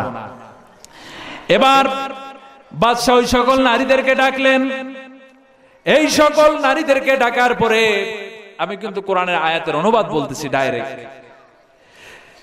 এই সকল নারীদেরকে যখন ডাকলেন, আর নারীদেরকে যখন বাদশাহ জিজ্ঞেস করলেন ইউসুফ আলাইহিস সালামের ব্যাপারে, হাত কাটার ব্যাপারে, ওই সময় নারীরা সকলে বলে দিল, ইউসুফ আলাইহিস সালাম তার ভিতরে কোনো প্রকারের কলুষতা পাই নাই, তার ভিতরে কোনো প্রকারের পাপ ছিল না, কি ছিল না।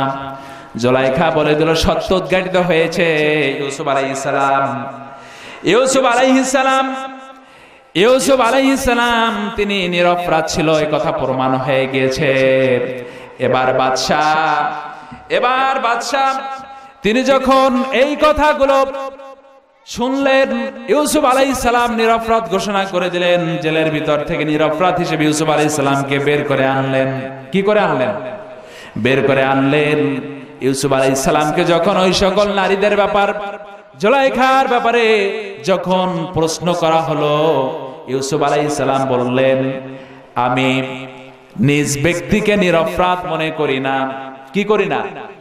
দেখুন পয়গম্বরদের কথা, ইউসুফ আলাইহিস সালামের সূরা ইউসুফের আয়াতটা দেখলে আপনারা দেখবেন ওখানে যে ইউসুফ আলাইহিস সালামের কত চমৎকার বাচন ভঙ্গি দিয়ে কথা বলেছেন। নিজেও তিনি স্বচ্ছতা প্রমাণ দিয়েছেন। আবার জুলাইখা লালন পালন করেছে, যদিও জুলাইখা অপরাধ করেছে, কিন্তু জুলাইখাকে তো এই আসামির কাঠগড়ায় দাঁড় করে দেওয়া যায় না। এই জন্য ইউসুফ আলাইহিস সালাম বললেন, আমি নিজ সত্তাকে আমি নিরপরাধ মনে করি না। মানুষের মন খারাপ দিকে পরিচিত হয়, খারাপ দিকে ধাবিত হয়, তবে আল্লাহ রাব্বুল আলামিন যাকে হেফাজত করেন তার কথা ভিন্ন, তার কথা ভিন্ন। এ কথার দ্বারা প্রমাণিত হয়ে গেল ইউসুফ আলাইহিস সালামকে আল্লাহ পাক হেফাজত করেছেন। কে করেছেন? আর জুলাইখার উপরে সকল কেসের দায়ভারও পড়ল না।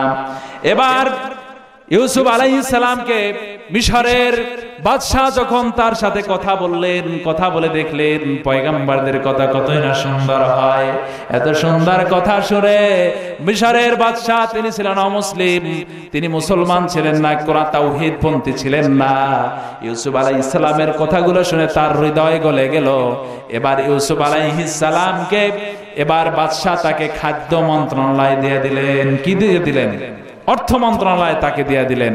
এবার দেখুন আল্লাহ রাব্বুল আলামিন যদি চান তার কোন বান্দাকে জেলখানা থেকে অর্থমন্ত্রী বানিয়ে দিতে চান, আল্লাহ পারেন কি পারেন না? এবার শুধু অর্থমন্ত্রী নয়, ইউসুফ আলাইহিস সালাম স্বপ্নের তাবির বলে দিয়েছেন। কি বলেছেন? গণকদেরকে ডাকা হলো, গণকেরা তাবির বলতে পারে না। আমুনদেরকে ডাকা হলো, আমুনেরা পারে না, মূর্তি পূজকেরা পারে নাই। ইউসুফ আলাইহিস সালাম স্বপ্নের তাবির সবগুলো এক এক করে বলে দিয়েছেন। কি করেছেন? এবার ইউসুফ আলাইহিস সালামকে শুধু মন্ত্রণালয় নয়, সমস্ত মিশরের ক্ষমতা দান করলেন ইউসুফ আলাইহিস সালামকে। কাকে? ইউসুফ আলাইহিস সালামকে। এই জন্য একটু কষ্ট দেখেই, এরপরে কোন নির্যাতন দেখে অসহ্য হয়ে যাওয়া যাবে না। কারণ বিশ্ব নবীকে আল্লাহ রাব্বুল আলামিন কি দান করেছেন? মদিনার মতো একটা স্টেট দান করেছেন। কি করেছেন? মদিনার মতো একটা রাষ্ট্র দান করেছেন। বিশ্ব নবী আল্লাহর হাবিব তাওহীদের দাওয়াত যখন দিয়েছিলেন, বিশ্ব নবীর উপরে নির্যাতন চলেছে কি চলে নাই? বিশ্ব নবীর উপরে কত নির্যাতন চলেছে। বিশ্ব নবী ছিলেন এতিম নবী। কি নবী? আল্লাহর হাবিব বিশ্ব নবী দুনিয়ার বুকে পদার্পণ করলেন। আল্লাহর হাবিব জনাবে মুহাম্মদুর রাসূলুল্লাহ দুনিয়ার বুকে পদার্পণ করলেন। ভাগ্যবতী মহিলা, ভাগ্যবতী রমণী হযরতে হালিমাতুস সাদিয়া চলে আসলেন। বিশ্ব নবীকে নেয়ার জন্য যখন চলে আসলেন, আব্দুল মুত্তালিব ঘরের সামনে দাঁড়িয়ে বলেছিলেন, এই ঘরের ভিতরে একটি এতিম বাচ্চা আছে, বেশি টাকাও দেয়া যাবে না, অর্থ দেয়া যাবে না, যদি পছন্দ হয় নিয়ে যেতে পারো। এবার যখন হালিমা ঘরের ভিতরে দৃষ্টিগোচর করলেন, হালিমা বলেন, বিশ্ব নবীকে দেখার জন্য যখন আমিনার গৃহের ভিতরে তাকালাম, আমার চোখে যেন আকাশের পূর্ণিমার চাঁদটি আমার চোখে ধরা দিয়েছে। কি করেছে? চোখে ধরা দিয়েছে। এবার হালিমা যখন বিশ্ব নবীকে নিয়ে বাড়িতে চলে গেলেন, আর বাড়িতে যাওয়ার পরে বিশ্ব নবীকে নিয়ে হালিমা যখন চলে গেলেন, কূপের পানি বেড়ে গেল, খেজুর গাছের খেজুর বেড়ে গেল, বকরির দুধ বেড়ে গেল। হালিমা বলেন, বিশ্ব নবীকে যখন আমি আমার গৃহের ভিতরে প্রবেশ করলাম, তখন আমার গৃহের ভিতরে যেন রহমতের দরিয়া প্রবাহিত হয়ে গিয়েছে। এবার 6 বছর বয়সে যখন পদার্পণ করলেন, বিশ্বনবী যখন 6 বছর বয়সে পদার্পণ করলেন, এবার 6 বছর বয়সে পদার্পণ করলেন, চলে যেতেন প্রতিদিন পাহাড়িয়া ময়দানে খেলা করার জন্য নয়, খেলা দেখার জন্য। আজকের যুব সমাজ তারা যেই পরিমাণ খেলার দিকে ধাবিত হচ্ছে, কি স্কুল, মাদ্রাসা, কলেজ, ইউনিভার্সিটি সহ তারা এমনকি ইউনিভার্সিটির প্রফেসর পর্যন্ত তারা খেলার পিছনে যেই সময় দেয়, প্রতিদিন 2 ঘন্টা 3 ঘন্টা করে, হিসাব করুন সারা বছরে কতটা বছর তার নষ্ট হয়ে গেল শুধু খেলার দিকে তাকিয়ে। কিন্তু বিশ্বনবী খেলা দেখতেন ছোট বয়সে, তবে খেলতেন না। বিশ্বনবী খেলা দেখতে চলে যেতেন পাহাড়িয়া ময়দানে। প্রতিদিন সন্ধ্যা যখন হয়ে যায় আমিনার গৃহে চলে আসেন, কিন্তু সন্ধ্যা উত্তীর্ণ হয়ে গেল। একদিন বিশ্বনবী বাড়ি আর ফিরে না। কোথায় ফিরে না? বাড়ি আর ফিরে না। আমিনার কলিজাটা ভয় কাঁপা শুরু করে দিল। আমিনার কলিজাটা ভয় কাঁপা শুরু করে দিল। সন্ধ্যা উত্তীর্ণ হয়ে গেছে, কিন্তু শিশুনবী কেন বাড়ি ফিরে না? তিনি চলে গেলেন পাহাড়িয়া ময়দানে। পাহাড়িয়া ময়দানে গিয়ে দেখেন পাহাড়ের পাদদেশে বসে শিশুনবী কাঁদে। এবার আমিনা বলেন, সন্ধ্যা উত্তীর্ণ হয়ে গেছে, সকল ছেলেরা যার যার বাড়িতে চলে গেছে, একা একা কেন বসে বসে তুমি কাঁদো? এবার বিশ্বনবী বলেন, প্রতিদিন সন্ধ্যা যখন হয়ে যায় সকল ছেলেদের বাবারা এসে ছেলেদের নাম ধরে ডাক দেয়, আর সকলের ছেলেরা তাদের বাবাদের কোলে করে নিয়ে যায়, আদর করে চুমা দিয়ে নিয়ে যায়। আমার কি আব্বা দুনিয়ায় নাই? আমাকে তো একবার মুহাম্মদ বলে একটা ডাক দিল না। হযরত হালিমা বলেন, বাবা বাড়িতে চলো, তোমার সাথে পরিচয় করিয়ে দেব। তোমার পিতার সাথে বাড়িতে নিয়ে গেলেন। বাড়িতে যাওয়ার পরে পরের দিন মদিনার কাছাকাছি ওরওয়া নামক জায়গায় যখন চলে গিয়েছেন, সেখানে বাবার আব্দুল্লাহর কবর জিয়ারত করলেন। কবর জিয়ারত করার পরে কাটাকাটি করলেন। আল্লাহ রাব্বুল আলামিন হযরতে মালাকুল মউতকে প্রেরণ করে দিলেন, মালাকুল মউত জলদি করে চলে যাও, আমার বিশ্বনবীর মা আমিনাকে দুনিয়া থেকে বিদায় করে দাও। বিশ্বনবীর মাও দুনিয়া থেকে চলে গেলেন। এতিম নবী। বিশ্বনবী যখন তাওহীদের পথে মানুষদেরকে ডাকতেন, বিশ্বনবীকে মেরেছে কি মারে নাই? বিশ্বনবী যখন মানুষদেরকে তাওহীদের পথে ডাকতেন, সত্য কথা বলতেন, আবু জাহেল, উতবা, শায়বা, মুগীরারা সহ্য করতে পারে নাই। এবার বিশ্বনবীর উপরে অসংখ্য অত্যাচার হয়েছে কি হয় নাই? কিন্তু বিশ্বনবীর উম্মতেরা বিশ্বনবীর রেখে যাওয়া সেই বিধানকে, সেই ইসলামকে, সেই কোরআনুল কারীমের পথে মুসলমানের আজকের নাই।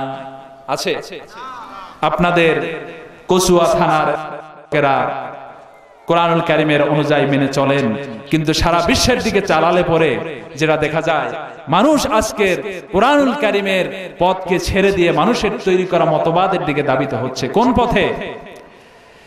মানুষের তৈরি করা মতবাদ। আর সে কি মতবাদ? গাঁজা খায়, মদ খায়, এরপরে তাদের দরবারে টাকা দেয় কি দেয় না? এদের দরবারে টাকা মানত করা হারাম, এদের দরবারে টাকা দেয়া হারাম, হারাম এবং হারাম। ঠিক কিনা বলেন? আজকের মাজার নিয়ে যে কি ব্যবসা হয়েছে, আমি হক্কানি ওলিদের বিরুদ্ধে কথা বলি না। খানজাহান আলী রহমাতুল্লাহ আলাইহি, আল্লাহ রাব্বুল আলামিন তাকে জান্নাতের সর্বোচ্চ মাকাম দান করুক, বলো না আমিন। আমার দেশে যত হক্কানি ওলি এসেছে তাদেরকে আল্লাহ রাব্বুল আলামিন ইসলামের জন্য কবুল করুন, বলো না আমিন। তাদেরকে জান্নাতের সর্বোচ্চ মাকাম দান করুন, বলো না আমিন। কিন্তু আজকের মাজার কেন্দ্রিক কিছু ব্যবসায়ী, কিছু গাঁজাখোর, কিছু মদখোর কোটি কোটি টাকার ব্যবসা করতেছে, আর মানুষেরাও সেখানে চলে যাচ্ছে। এই পথে মুসলমানদেরকে যাওয়া যাবে না। মানুষদেরকে চলে আসতে হবে একমাত্র সিরাতাল মুস্তাকিমে। কোন পথে? সিরাতাল মুস্তাকিমে, কোরআনুল কারীমের পথে। আজকে আপনার মানুষ কোথায় চলে যায়? বিভ্রান্ত হচ্ছে মানুষ। বলেছিলাম চট্টগ্রামের এলাকার কথা।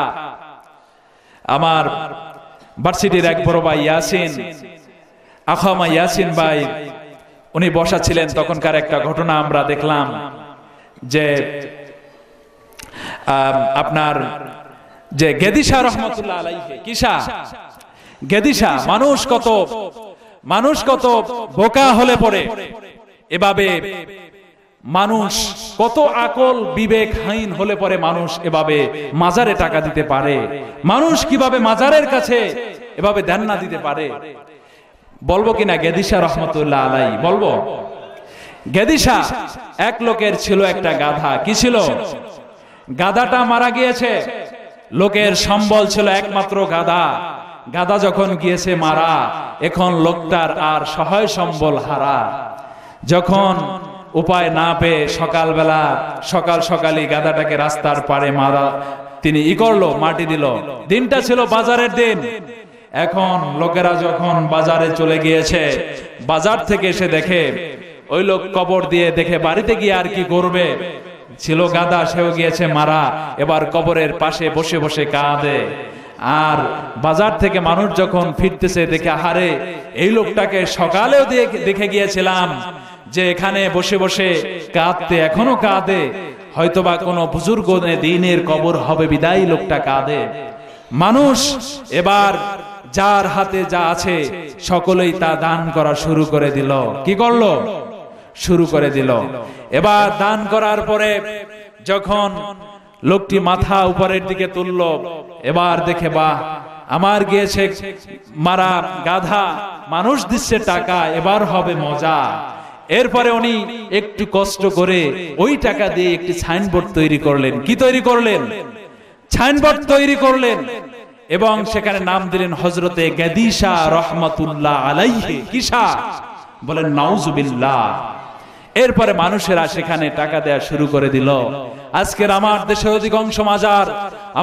অধিকাংশ মাজার এভাবেই প্রতিষ্ঠিত হয়েছে। আজকের আমার বাংলার বুকে যদি আপনি যান, বাইজিদ বোস্তামির মাজার ইতিহাসে পাওয়া যায়। বাইজিদ বোস্তামি বাংলাদেশে সফরে এসেছিলেন বটে, কিন্তু তার দাফন, তার লাশ, তার কফিন বাংলাদেশে নাই। বাংলাদেশে তার কফিন এরকমের কোন ইতিহাস খুঁজে পাওয়া যায় না। আদম আলাইহিস সালামের মাজার তৈরি করা হয়েছে বাংলার জমিনে। এগুলো শুধুমাত্র ব্যবসা করার জন্য বদনিশার মাজার, ল্যাংড়া বাবার মাজার। বলেন নাউজুবিল্লাহ। এই সকল মাজার থেকে মানুষদেরকে একমাত্র সিরাতাল মুস্তাকিমের দিকে চলে আসতে হবে। কোন পথে চলে আসতে হবে? একমাত্র সিরাতাল মুস্তাকিমের দিকে আমাদেরকে চলে আসতে হবে। আল্লাহ রাব্বুল আলামিন যেন আমাদেরকে সকল প্রকারের তরিকা, সকল প্রকারের ছেলছেলা সবগুলোকে ভুলে গিয়ে একমাত্র কোরআনুল কারীমের কর্মী হিসেবে যেন কবুল করেন। বলুন আমিন। আল্লাহ রাব্বুল আলামিন যেন কোরআনুল কারীমের আলোচনার উপরে আমল করার তৌফিক দান করেন। বলুন আমিন। আসসালামু আলাইকুম ওয়া রাহমাতুল্লাহি ওয়া বারাকাতুহু।